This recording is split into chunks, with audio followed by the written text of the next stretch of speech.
As we continue our study through the book of Mark, revealing Christ as a servant, we are at chapter 8, finding Jesus making one of his most challenging yet liberating statements. In verse 34, he says this: "Whoever desires to come after me, let him deny himself, take up his cross, and follow me." Leonard Ravenhill has a sobering quote that says this: "There's one thing we know about a man who leaves with a cross. He isn't coming back." The ultimatum of the gospel is not heaven or hell, it's Jesus or you.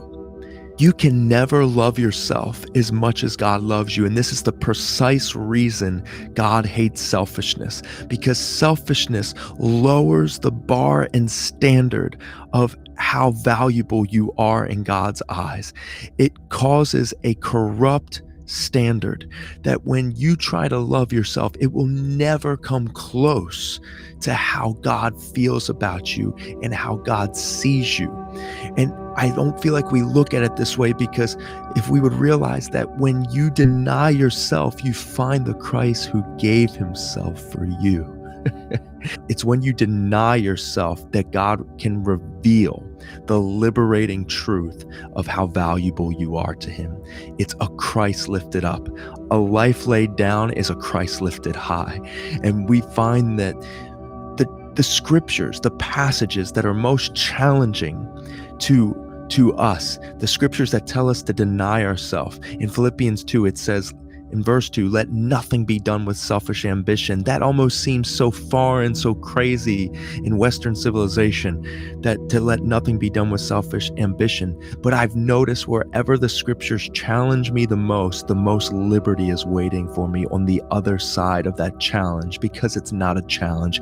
It's an invitation to freedom. It's an invitation to a life of following Jesus, the most beautiful one, the most gracious one, the most gentlest one, the all-sufficient one.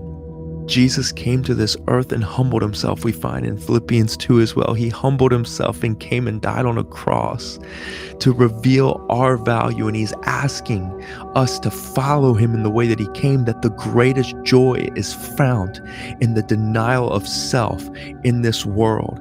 Because as you deny yourself, you discover the worth of the most beautiful one, the gentlest one, the meekest one, the holiest one. That the revelation of Christ leads us into a realm of worship that no self-effort could ever produce.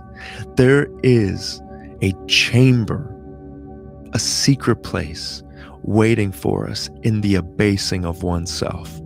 I don't serve Christ today to get a breakthrough tomorrow. I serve Christ today simply because he's worth everything every day. In John 15:9, Jesus says, "As the Father has loved me, I love you. Abide in my love."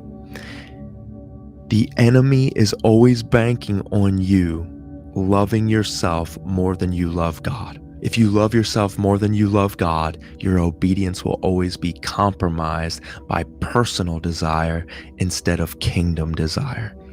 And if we would just realize this, with God, the prize is always greater than the price. In fact, surrender is only a sacrifice if you're in love with the world. Surrender is a privilege if you're in love with him.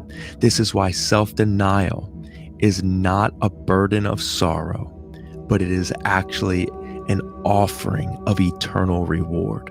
Self-denial is a gift. It's an invitation into seeing how loved you truly are and how glorious Jesus truly is.